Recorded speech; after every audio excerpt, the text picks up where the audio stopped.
I recommend not breaking the models.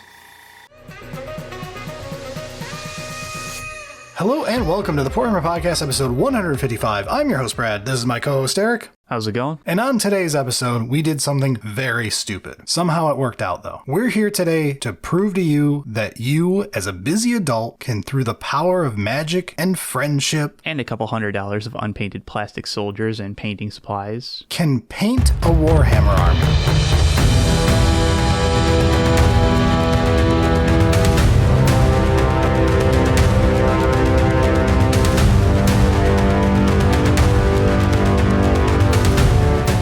So we started this epic adventure all the way back this summer when we bought an army as part of a previous challenge episode that needed painting. A lot of Votann models were bought off eBay to prove a point. well, and because you just have spending issues.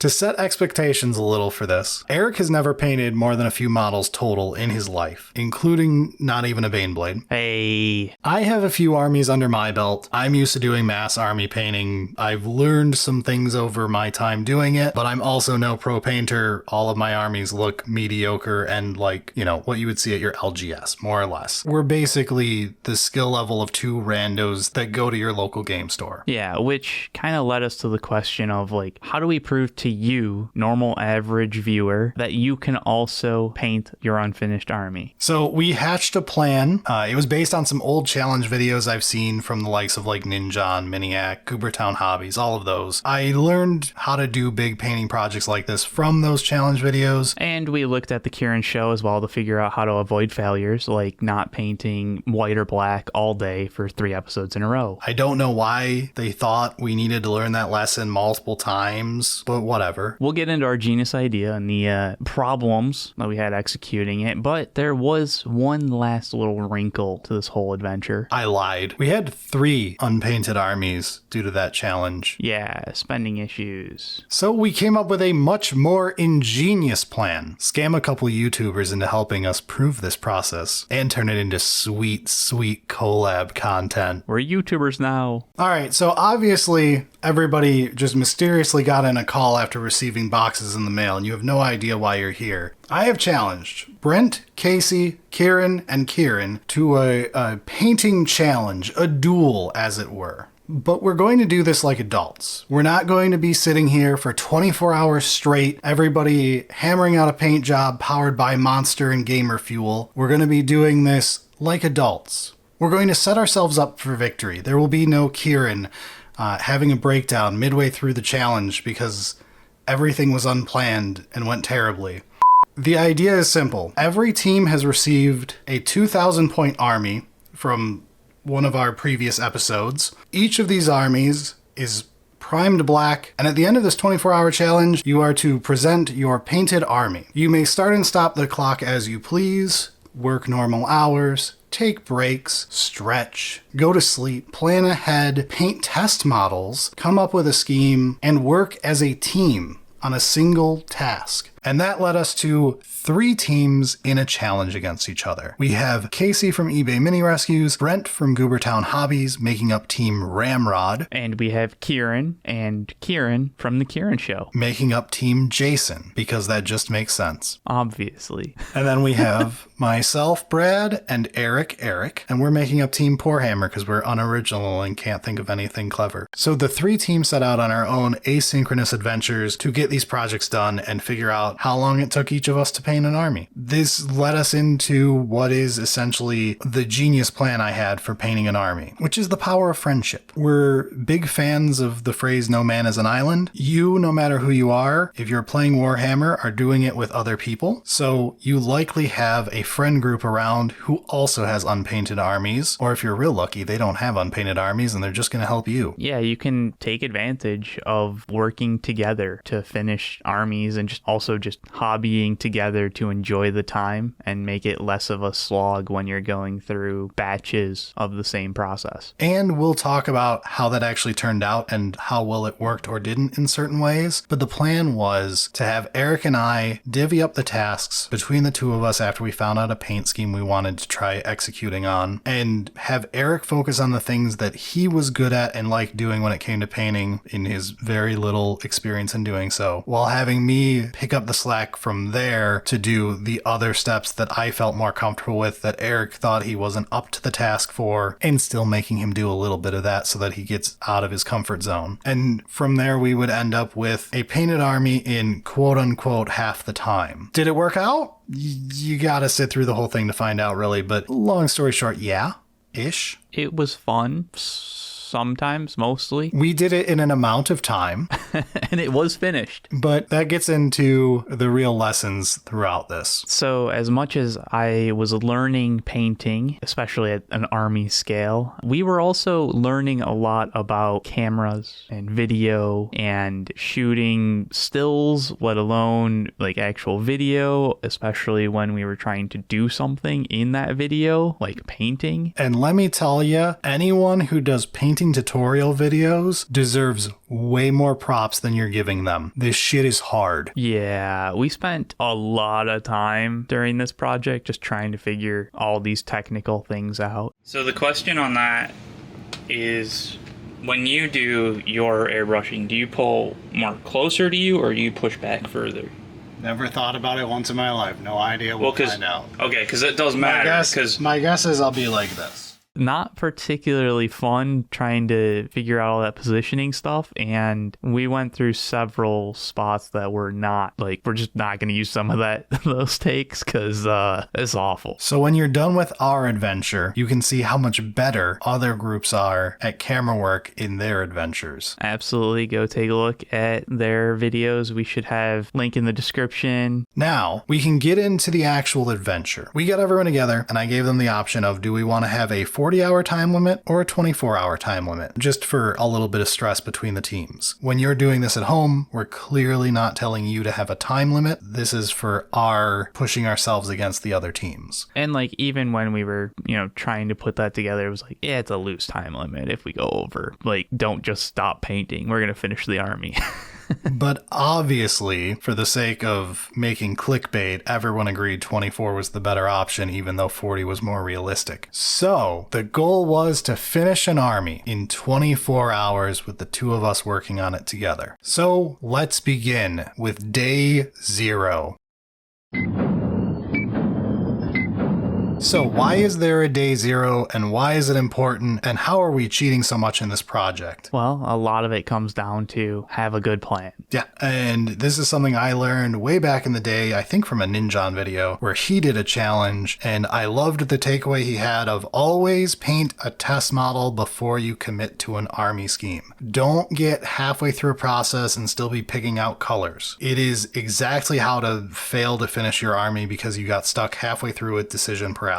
And like, anytime we've got a deadline, anything you can do like before it is obviously good, but even ignoring this challenge that we've put together, it's a good idea to put the plan together when you're starting a new army or, putting a large portion of your army together and painted. Yeah, so I lined up every team with the same instructions before we began, which is how I start every one of my armies. I had them all take a unit of models and paint them ahead of time with different schemes to test how they wanted to go about it, to see if there was like a different wash that looked better, or if they wanted to check if green would look better for uniforms or blue or red, whatever. Once you paint this menagerie of colors on all of these models, you can just spray over them with your primer again and it's like nothing ever happened. This is how I've done every one of my armies, and it's how I recommend everyone do every one of their armies when you're having trouble deciding. If you're using thin coats of paint through an airbrush or just applied with a brush, as long as you're thinning your paints properly, it doesn't matter. Do your test scheme on your model and then paint back over it with your base layer again and nothing will have changed. And on that, we gave the other teams,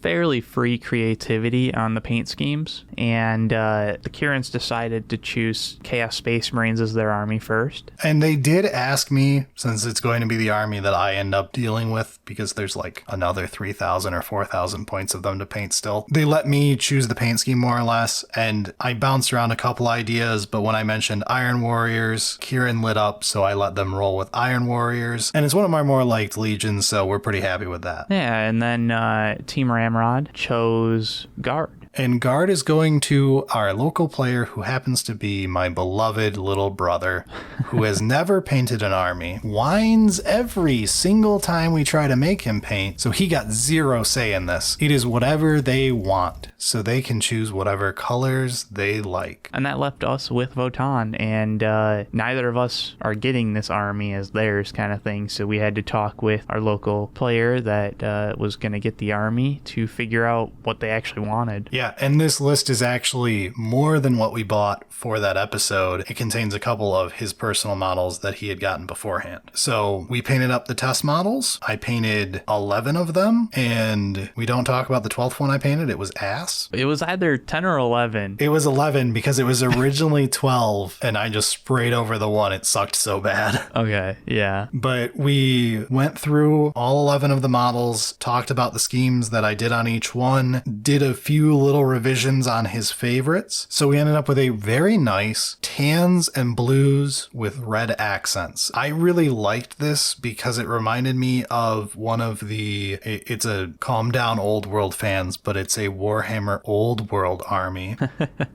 One of the original dwarf holds in Old World uses this paint scheme more or less, but I think it looks really good together. I think a large part is it looked really good when it was kind of dirtier, which is one of the things that they really wanted was a dirtier army. It just looks good. Yeah, the player who is receiving this army is the one who owns Death Guard and the dirtiest sister army you ever did see.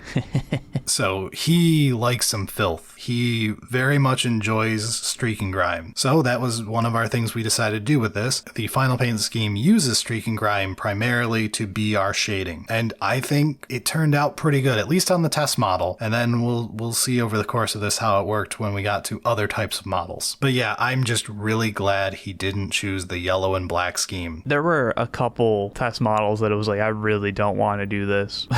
Yeah, I tried to do them all as speed paintable, different setups depending on like what colors I went for on each one, but some colors cannot be speed painted well. No matter how much you do every trick in the book, yellow and orange always suck. There's tricks, but they're just lessening the damage. But with our planning out of the way, we solidified a paint scheme, we wrote it down importantly, so we couldn't screw it up weeks later, and we began the work of day one. Basically, step one has taken us 45-ish minutes, and we're most of the way through, so it's probably an hour to do an all-over color through the airbrush for the whole army. If that's true, we're in really good shape timeline-wise. That means we're going to have like well over half the time to work with at brush level. So hopefully we don't run into any issues. And this is basically step one of about 4 on the airbrush that'll look like this.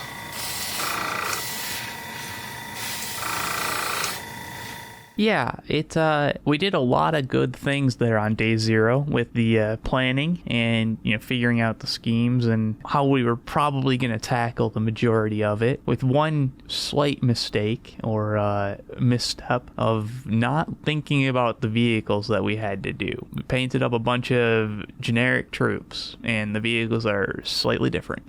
And that gets into one of my pieces of advice when doing test schemes. Once you've done the test scheme, make sure you're doing it on a model that has a bit of everything. If your army's got cloth, make sure the test model has some cloth. If the army's got heavy carapace armor, make sure it's got some armor. Having all of that will help it be a more solid proof of concept for you. We neglected to remember that we had 18 bikes and 4 big vehicles that were going to be drastically different in design philosophy from how the troops look. And we didn't realize that for a couple days, but we'll get there. I think what we're going to do for these vehicles is the main inner body, this rounded portion, I think we'll do tan.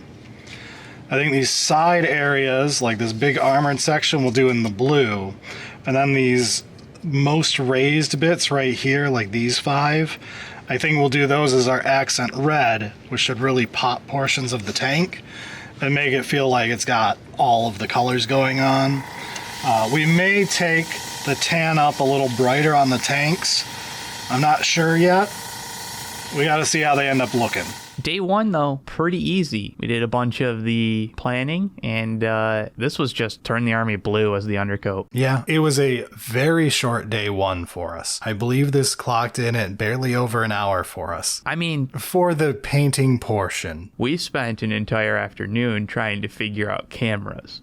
We spent 2 afternoons. Yeah, that's true. I was trying to be beneficial. And you still get to look at this beautiful footage with banding because we hadn't figured that out yet. Yeah, but kind of moved past that quickly into day 2.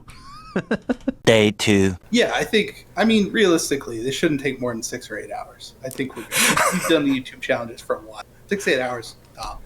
So with day 2, we really wanted to break things up from just painting stuff blue on day 1. So what did we do next, Eric? We painted stuff blue. Oh. Okay. We didn't really learn from the Kieran thing earlier about not doing things same 3 days in a row, but I mean, it had to be done. To be fair, our days were a lot shorter. Yeah. The entire process took us, I want to say, about 10 days by the end here, and each of these is literally a after lunch to about dinner time. These are not like 12-hour days. These are a Saturday afternoon once every week or two we would do this project. And it wasn't how every team had to do it. Every team got to work asymmetrically. Team Ramrod got everything done within a single work week because, well, they live far apart and happen to be together for 1 week. Yeah, their scheduling kind of forced them into doing it that way. We got everything done over the course of 3 months. But we did it in a bunch of short sessions. Yeah. On a Saturday afternoon after work, proving this is something that you can just get done a couple times a year to have you and your friends have painted armies. Team Jason took a couple months and... Well, you'll have to watch their version to see what happened. Yeah, it should be very Kieran show. Yeah, so our day 2 was a continuation of day 1 since day 1 really wasn't that long. Day 1 we just did the basic undercoat to do the deepest shadows. Day 2 was us doing the rest of our blues to get all of the complexity of the main color done. But nothing really went wrong during it. No, definitely not. No! Man down! Man down! Well, I mean, there was that one time when you broke... Hey, if you're moving models around and you're on the clock and you're trying to get things done in a timely manner, I advise not dropping it and breaking them. And that other time. As a reminder, if you're on the clock and trying to get things done in a timely fashion, don't fucking break the models. Stop breaking the models.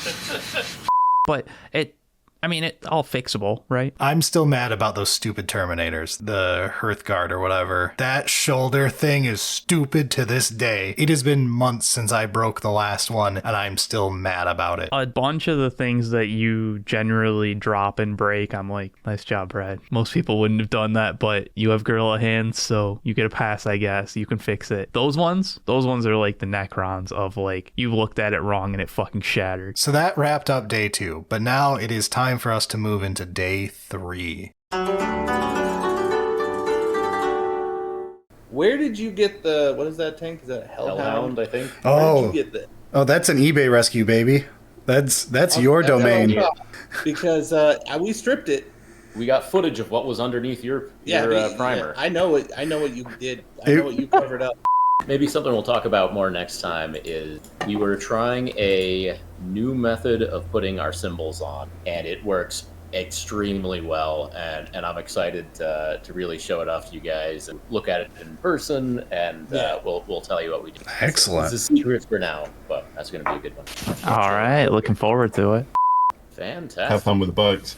Thanks. Have fun with the Chaos Trim. Oh, no. God, I hope we're not doing more blues.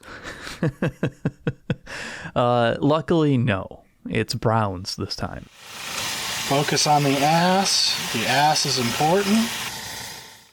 So I handled a lot of doing browns. Eric did a lot of testing vehicle colors. I tested some vehicle colors because then we got to a point where we just spent a while going back and forth trying to make the vehicles not look bad, and we realized we had a big hole in our plan. Yeah, this really was when like we had all the blue, the shading from that, the underblue, and like started doing the browns, and it was like, okay, wow, these land fortresses are not gonna look good. What the hell do we do with this?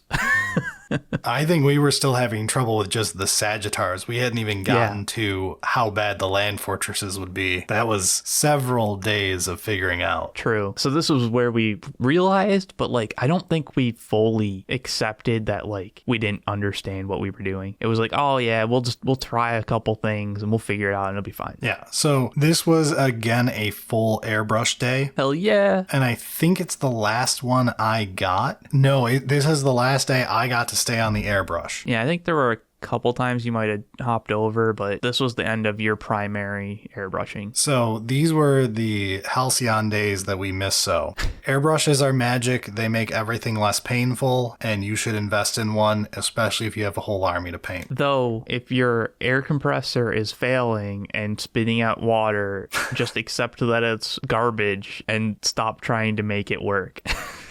During this project, we did replace one of the air compressors after many long years of service. Please give a salute to the air compressor we used for the airbrush video. It finally breathed its last. I was trying to drag it along a couple times on those blues, and that was not the most enjoyable part, but... That compressor has been used for hundreds of hours at this point. Oh yeah, it's done several other armies and just a ridiculous amount of base coats and primers. From a primer and base coat point, that compressor, I kid you not, may have actually painted like 20,000 points worth of models. It's a lot of GW's range for 40k and some AOS. It did a lot of priming and a lot of base coating. So it wasn't completely unexpected that it was going to have some troubles, but sad day to come to that realization and actually accept it. All right, but that wraps up day 3. Leading us into day 4, because that's the next increment to the numbers.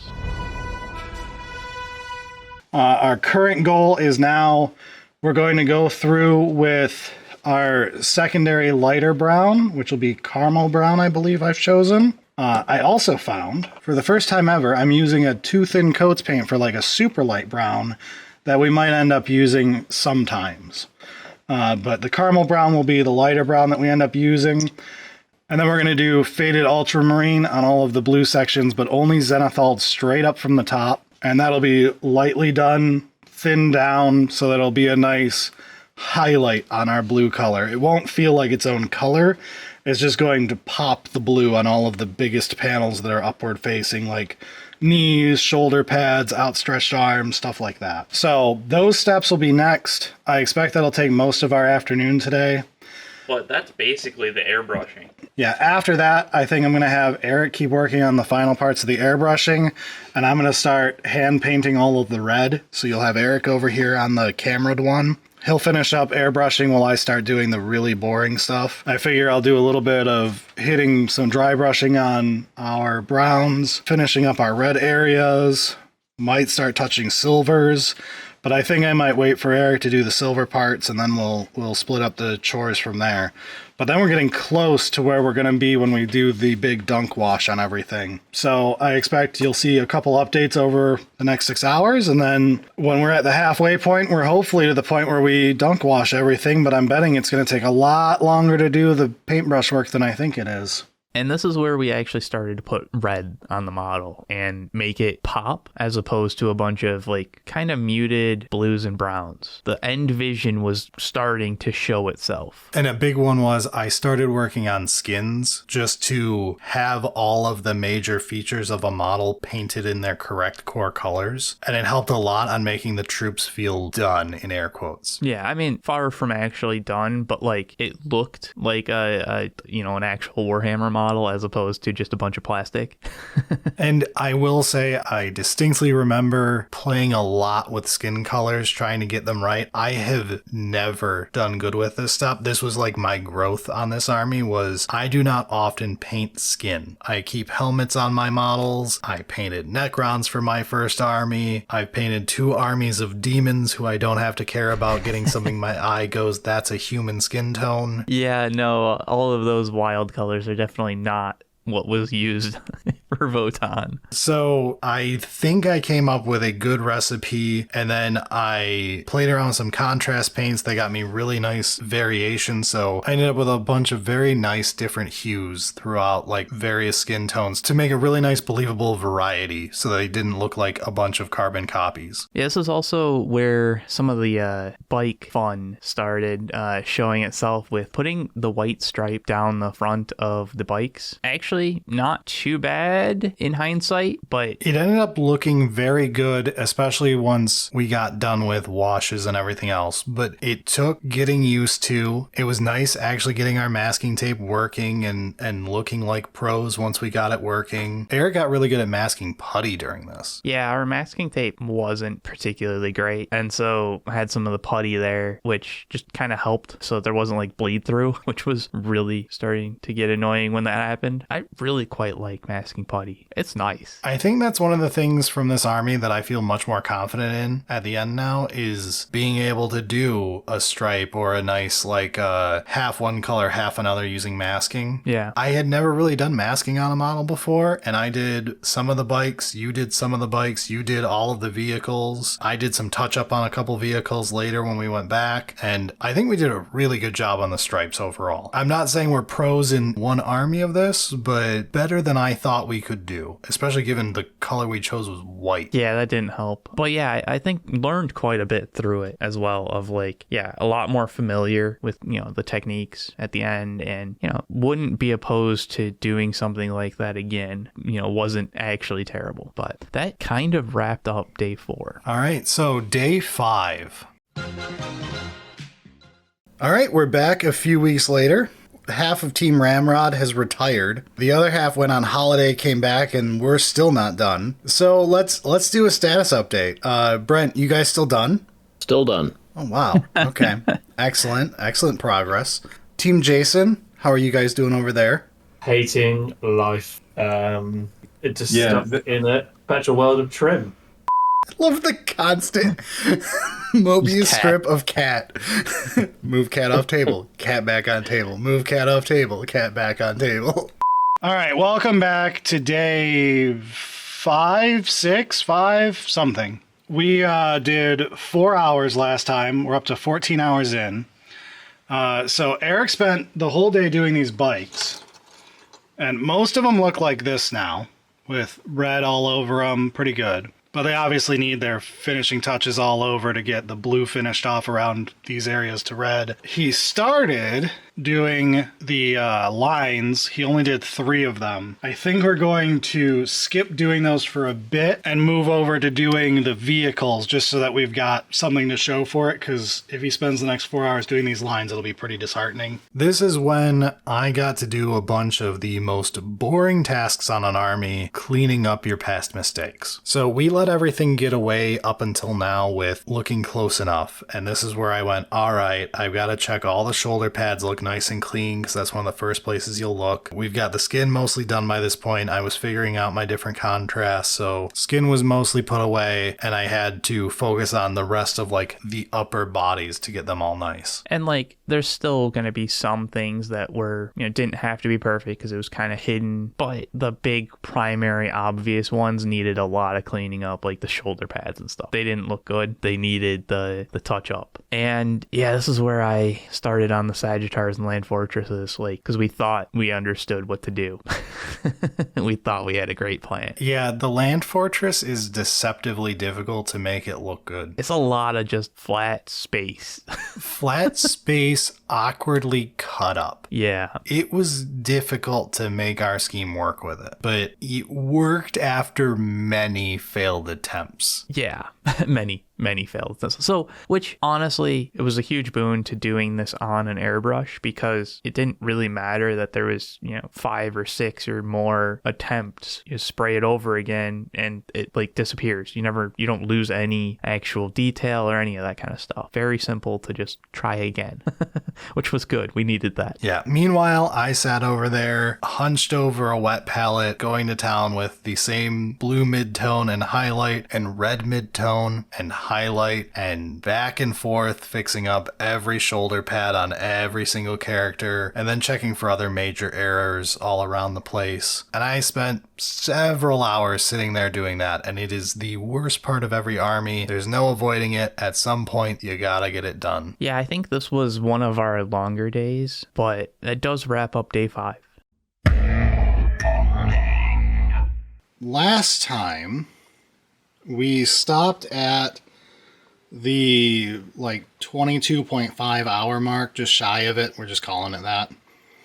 So we've got 90 minutes left. If you can't tell from these models, There's more than 90 minutes worth of work left. yeah, just in silvers, there's probably 3 hours. Yeah. However, we got a lot done. We've got to silver the things that need silvering, need to do the facial hair, and that's about it. I'm debating if his cap should be leather or match his undersuit. I don't know. So basically the whole way through the army, that appears to be what's missing. For hair colors, we got some browns we're going to do. Classic black. You can't go wrong with some black in there. Gray, because there's a lot of old timers in this army. I think this should make for a good blonde color. I don't know how the camera gets it, but we've got a reddish brown. And then, just for a little flair, Day 6, honestly, you had done a really good job cleaning up all of the troops and stuff like that. So working on leather was a big part. Yeah, I didn't know how I was going to handle leather. I ended up doing it on my first attempt really well. I hammered out all the leather in one go for the base coat. I had a really bad experience with the paint I used. I used a golden high flow, which normally it's how I do my orange. I love golden high flow for a lot of things, but the sepia brown I grabbed off the shelf, when I used it, it got gross, and it really screwed up the airbrush too. It took 25 minutes, which is a very long time to clean an airbrush. And I legitimately don't know how that happened, because usually those are just brilliant to put through an airbrush. Yeah, something was wrong with that brown, but for what went through the airbrush, it worked great at turning into a leather. It was disgusting from an actual cleanup standpoint afterwards. It turned into some type of gunk inside of the airbrush and completely ruined everything for a solid 20 minutes. Yeah, the airbrush needed an actual deep clean. But dude, the leather, it looked good. It looked okay. The real thing was I had to highlight the leather still. Yes. Highlighting the leather was the real important step. That suddenly popped all the leather to life in your eyes. It's when you start believing that it is leather. And it's the only place I really edge highlighted all over on these models. It helps so much with making leather believable. It's the one time I actually believe in taking your time to do a nice, a tat-tat-tat rough edge highlight all over the place. Yeah, it did quite a bit to make the leather actually more believable, as opposed to just being shiny brown.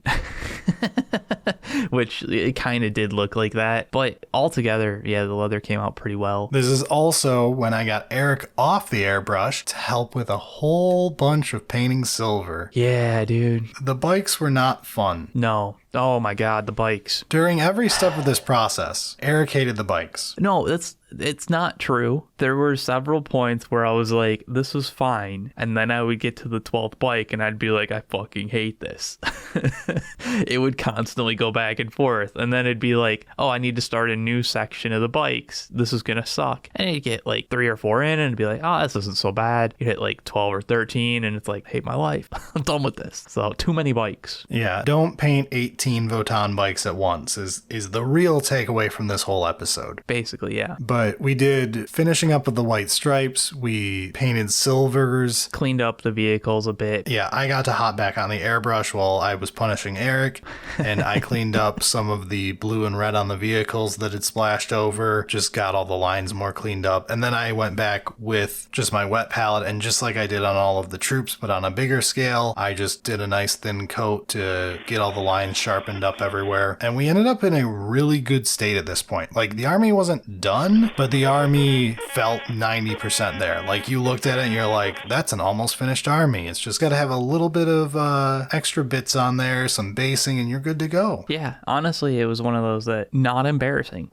kind of thing, which was a pretty good feeling given the amount of worry for some parts of it. I will say at this point, I was desperately wanting to do the wash. The models definitely needed a wash at this point. You could see that they were missing the dirt, the grime, the deeper, darker areas. They were still too cleanly airbrushed. Yes. So I wanted to do the wash step, but I knew it wasn't time yet. We still had more silver to do because, spoilers, this day was not enough.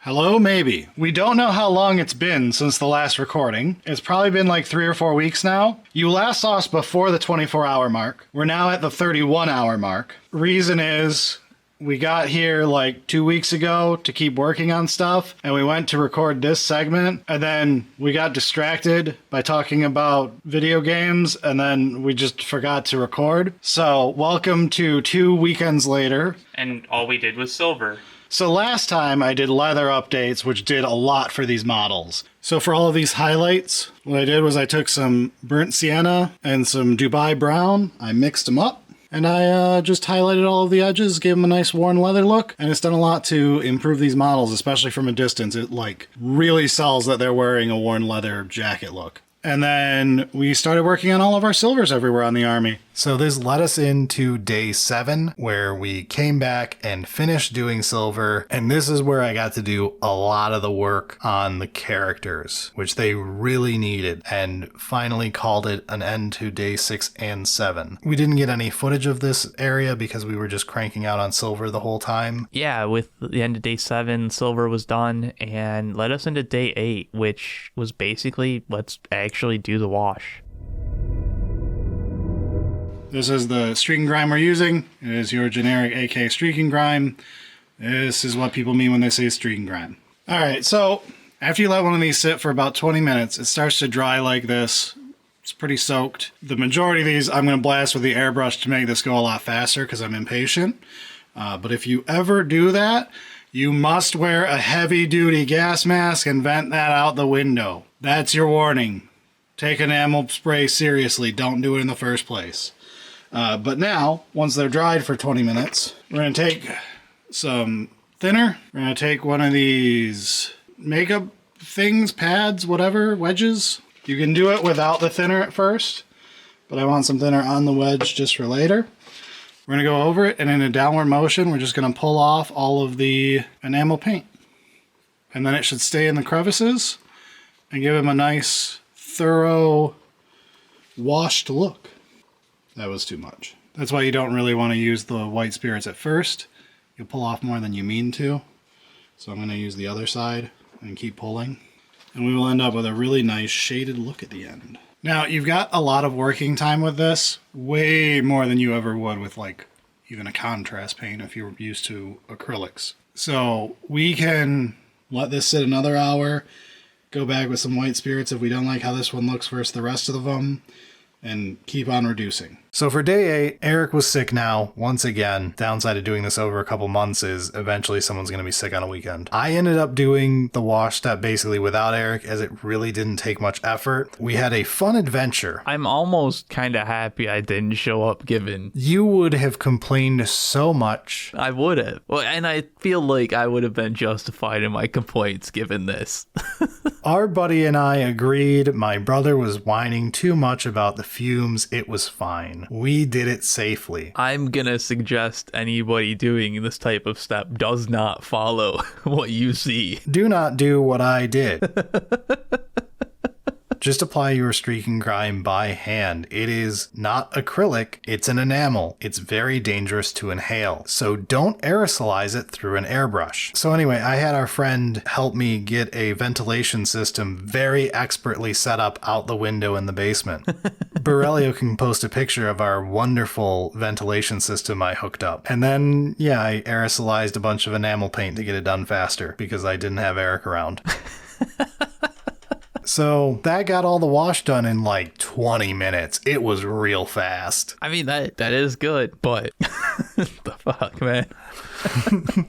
So yeah, after we finish the wash step, you wait about an hour and then go back through with just a makeup sponge, wipe off the excess. The more white spirits you have on your makeup sponge, the more you will wipe off and make the model cleaner. It depends on how dirty you want. If you want it to be dry where there's most of the grime still on there, or if you're just looking for like the deepest crevices to get the wash, in which case you go in pretty hefty amount of it. And like you can choose to make certain panels that are in the forefront, more clean looking kind of thing. Not too difficult. So once I was done taking off all of the grime that I wanted off the models, they were really wet, covered in enamel. The basement was starting to stink a little bit, so we left all the windows open and went upstairs to not huff paint. Wow, what a great day. Eric's very jealous he missed it. Yeah, very much so. So now we're at day 9.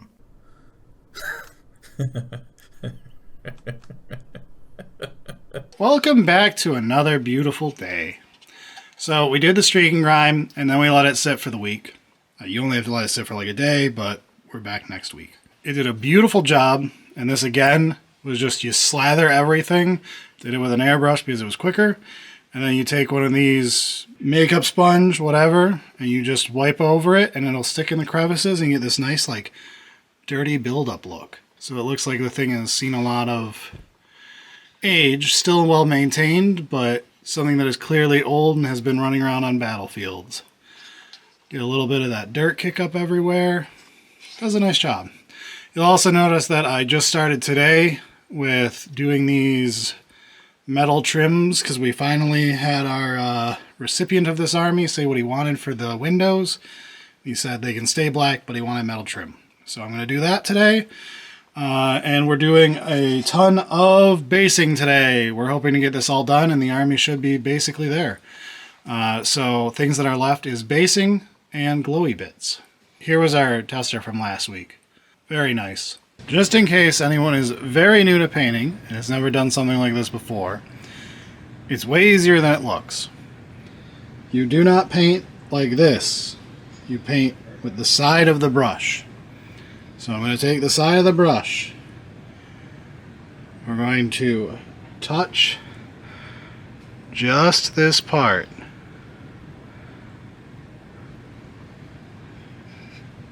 And you can see that I did just that part. That's how you do this the whole way around.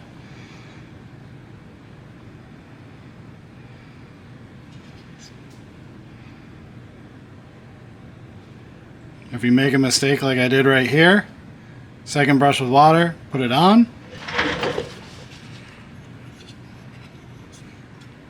Clean brush full of water.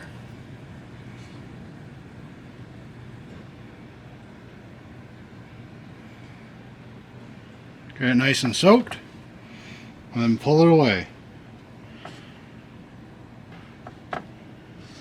Ta-da! Hair gone. And that's all you do. Look, it's the call.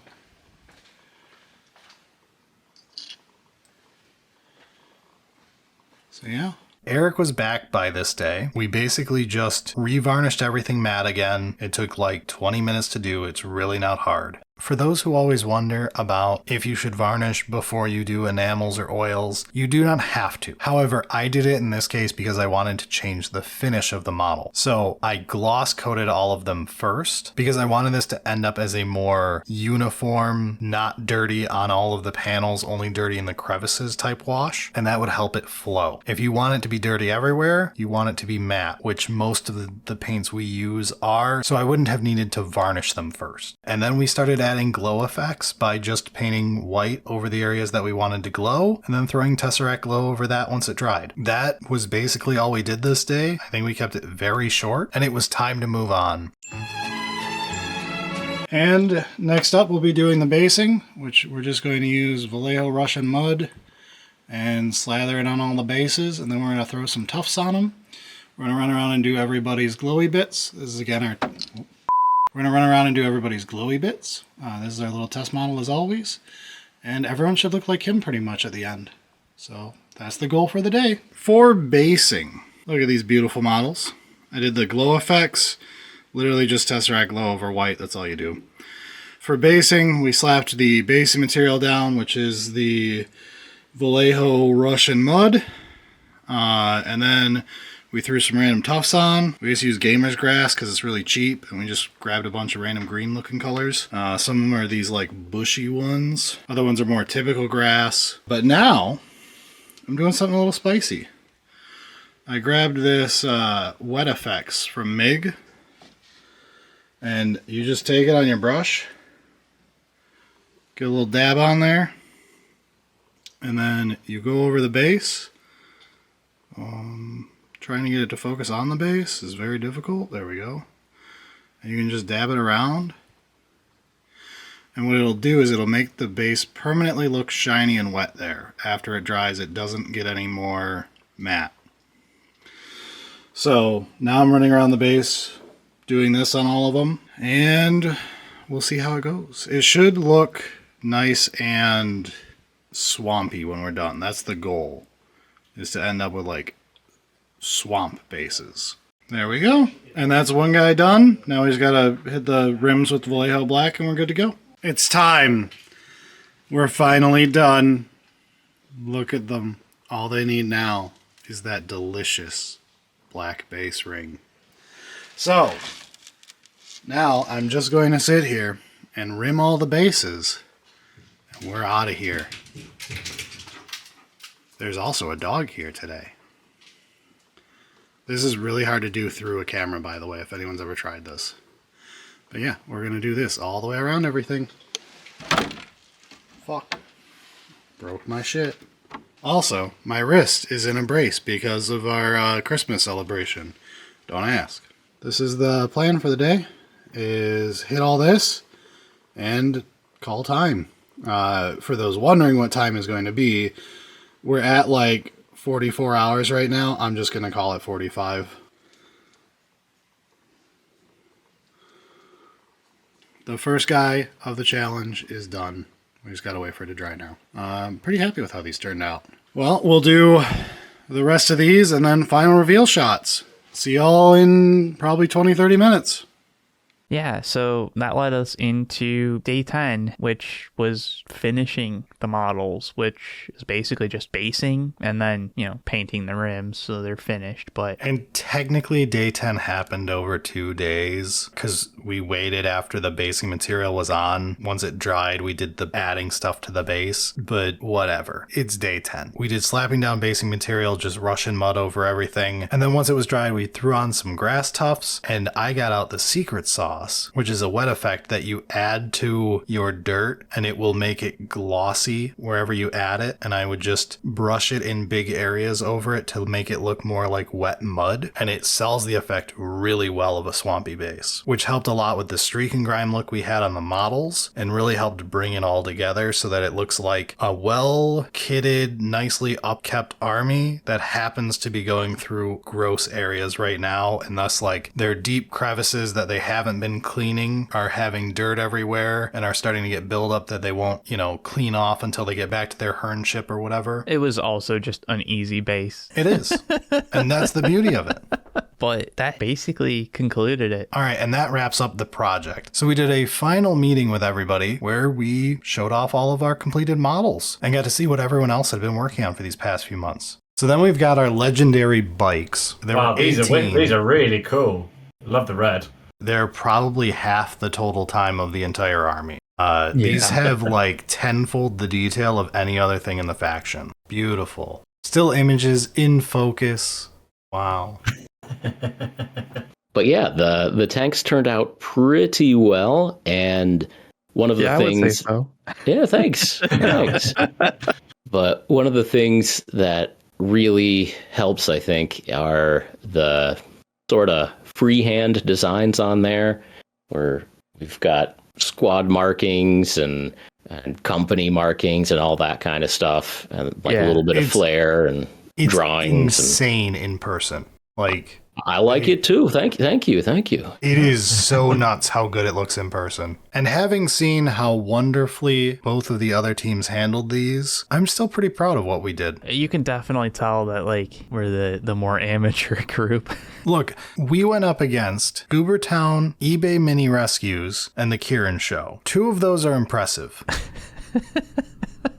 Shots fired. No, but like really they have quite a bit more experience with painting, and especially like these types of painting on camera and commission painting. Like the Kieran Show, as much as we love making fun of them, they're commission painters. They're very good. I mean, obviously the final result that they ended up putting together and painting, I would say it's better, but I like what we ended up with. Like, I think it's really quite a nice looking army. And the cool stamping effect. We have the models back. And when we opened up and saw the actual IG army and those beautiful, we didn't know at the time what it was, but we were looking at them and it's like, this looks nothing like a decal. It looks so good in person. It literally looks like you freehanded perfectly. It's crazy. Seeing how they managed to do that looked like cheating at the time, but now that I've seen from their angle how they applied it and how the stamping process works, I can't wait to get a hold of it, because like I'm totally abusing relationships here to get some free samples. Yeah, I think we're gonna try and take advantage of the situation, as it were, and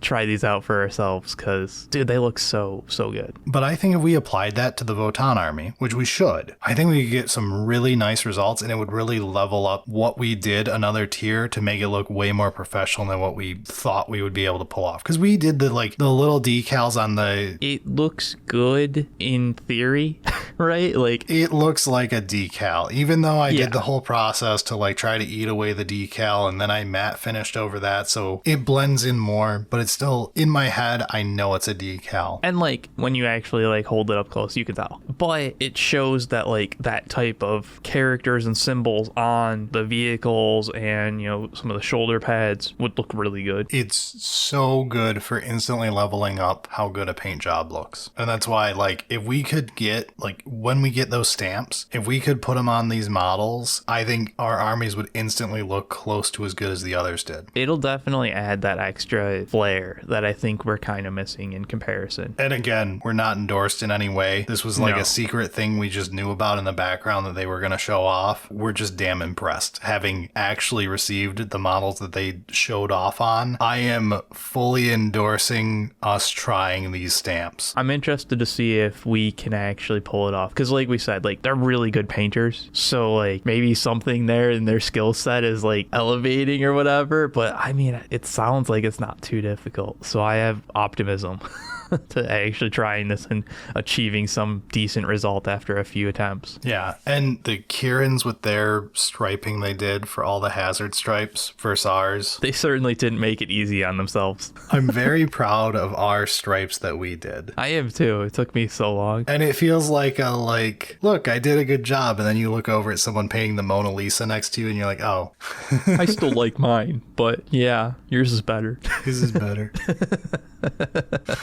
Yeah. All right, so what's our conclusion for our big project we did here and roped 2 other groups into doing? 18 bikes is too many. I'm more worried about is this a good idea, but sure. I mean, I'm just, subsectioning it into, is this a good idea? Oh, maybe, but is 18 bikes a good idea? No. I will say this. Something I learned a couple armies ago, I didn't follow through on this time because we were on the time limit for the challenge. For your own mental sake, yes, the more models you do at once, the better it is for your actual return time wise. There is a point where your sanity is worth more than your time though, and I think it's at about 10 models of a specific type. Even if I've got 30 of one model type to do, I would only do them 10s at a time for each step. That way you get palette cleansers between. It's when you pick up that 16th model of doing the exact same step to it that your brain is like, this is work now. Yes, exactly. There is a point where it turns into actual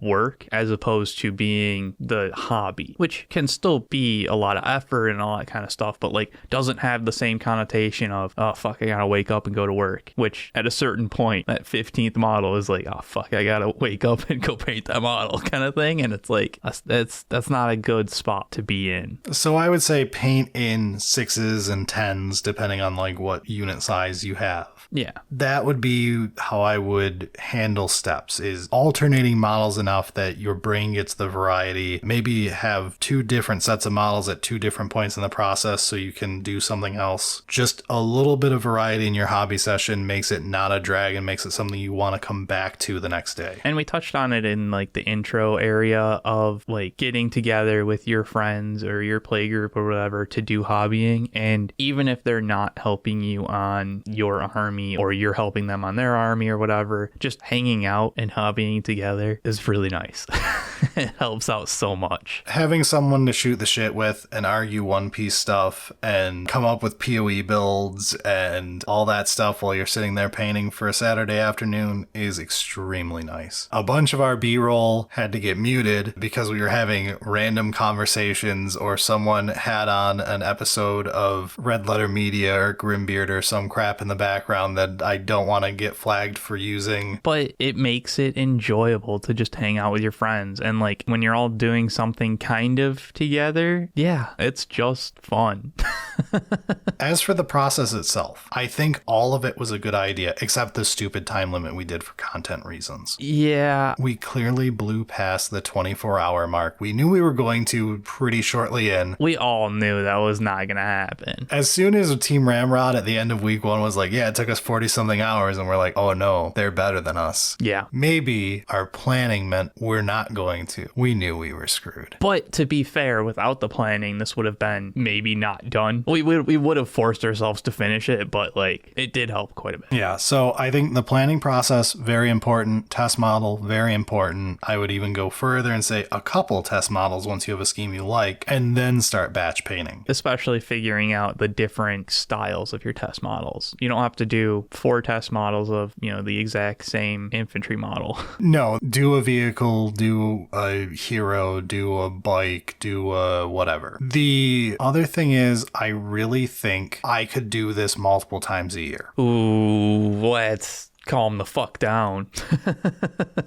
Eric is not a big hobbyer. I am not really either, but I do paint at least an army a year basically. And I felt like this was very freeing to see basically double progress for my days. Because like when you look at this, looking back on it, it was like 10 days total to get a painted army. Like, yes, it happened over the course of 3 months because we only worked on basically Saturdays. Which, given our schedules, that was absolutely the right call. It would have been bad to try and force 12-hour days on a Saturday and a Sunday for 2 weeks. I mean, yeah, we both had full-time jobs till about halfway through. We have a Patreon. We also have merch. But yeah, I think it was a very well planned out process that I would endorse fully for people. If you've got a buddy, you both have armies that need painting, you both kind of like doing sections of painting, but like it's kind of a drag to paint your whole army alone, help each other. It really made this process not bad. Yeah, this is the first like full army, and I feel like I've missed out a little bit in it, like, previous could have been painting more kind of thing because of this. I still don't enjoy painting with, a paintbrush in, my own living room or whatever. It's still so fucking boring. But like, I'll never be much of a paintbrush painting fan. I love doing dry brushing. I love doing airbrushing. There's certain parts of painting neither of us really enjoy. But like, even when we were doing some of the paintbrush stuff at the end, it wasn't terrible. It was still kind of enjoyable because there were other people. Like you weren't just like head down paint kind of thing. So I don't know. It was good. I think this is the least taxing painting an army has ever been for me. I have enjoyed painting all of my armies after I have finished. When you put those rose tinted glasses on and you're like, Yeah, that was fun. I remember the nightmares of everyone and the steps I truly despised when it was 3 Sundays in a row of coming up from the basement and knowing I had gotten 1/3 of the reds done on a single type of model. Yeah. That type of stuff didn't happen with this because I had other people around basically constantly while doing this hobbying. And it's how we tend to do most of our hobbying. But it was really nice because I knew Eric was working on the same project. I knew every time I was done with, like sitting down for a whole afternoon doing one section of work, I could look over and see, holy crap, that looks awesome. Eric just did a bunch of progress. There's a whole another section that was done. Because there was a couple times that especially when figuring out the vehicles, that it was dude, I got fucking nothing done. It felt so that was pointless. There was a bunch of time spent and God, it was a waste of time. And I look over and it's oh, those look pretty good. Yeah, that was the only day I wanted to beat you. When I was that was miserable. Well, what Eric had done? Oh, fucking nothing. And on the other side, man, that was great. I got fucking nothing done. Oh, wow, Brad, you did pretty good over there. Yeah, I wouldn't be opposed to maybe painting another army. I think it's nice because it is both a short amount of time when you look at it, truly what you and I each spent. Yeah. We're looking at, it was about 90 hours total. It was 45 per person, right? Something thereabouts, yeah. It's like a work week split over the course of 3 months of afternoons on Saturday, enjoying time with friends. Which really is not that much. No, you do that twice a year, you both have a painted army. That's nice. From 2 people who didn't have painted armies to 2 people who had painted armies, hanging out and having some fun and not really regretting anything, not feeling like you did work, enjoying the hobby for the hobby as much as you may have been apprehensive going into it. Yeah, definitely. I wholly endorse the process. Now, some people will be but I want it done next week. I don't think you're going to have fun trying to cram that many hours in that short of a time frame. See every Kieran challenge video they have ever made. Yeah. Speaking of, this process took so long, the Kierans made a joke in our first meeting about how they might make 8K by the end of the year. They're currently almost at 15,000 subscribers. Not bad. They doubled in size over the course of this project before it even got shown off. And above all else, I'm thankful for the fact that you sat through this whole thing, and I hope you enjoyed it, but it is time for us to finally be done with this big project. A lot of work went into this. If you want to see the full stories behind how they painted their armies, check out Goobertown's video that he should have posted when we posted this one. eBay Mini Rescues is going to hopefully be posting one specifically about how they did those tanks. Yeah, there's absolutely at least one model that we gave them that they did some magic on. And the Kieran Show story is sure to be one filled with ups and downs. Yeah, ups, downs, hope, broken hearts, crushing sadness, crying, yelling, chaos trim, more chaos trim, more chaos trim. 100% of me wants to be like, I told you so, you massive ass clown. But then the other half of me is like, oh no, wait, I'm the one that's just painted trim for 5 hours. So yeah, I don't know where I'm sitting at the moment. Part of me is like, yeah, you were right all along, but it's still not enough. You are the reason we are so far behind. So don't you give me that. Wowzers. Yeah. As you can see, the cracks are starting to show. Not on the models, mainly on the people painting them.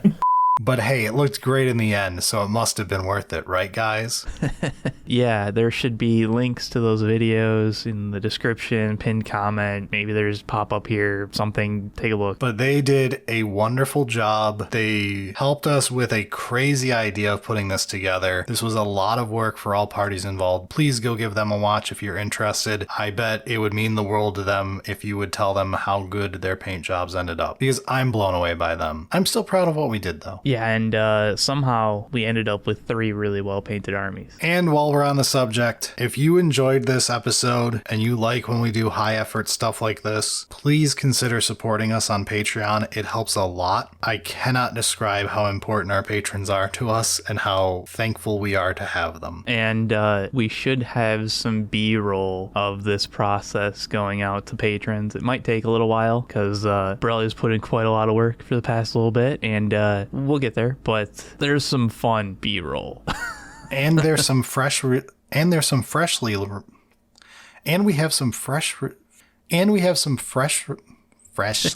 released Fresh lettuce. Get your fresh lettuce. And we have some fresh... Fucking... We got some new shit. And we got some new shit for you. And we have some freshly released bonus content that I just posted last week. So there's all sorts of good stuff for you if you choose to support us over on Patreon, which is patreon.com/SullySingleton if you're interested. Also, don't forget to do the normal YouTube pleasantries. Like, comment, subscribe. Especially if you sat through this whole thing. I really hope you liked it if you sat here this long. If you hated us, still comment. It's engagement. But that does it for this mega project. We are out of here. See you next week with something a little bit less effort.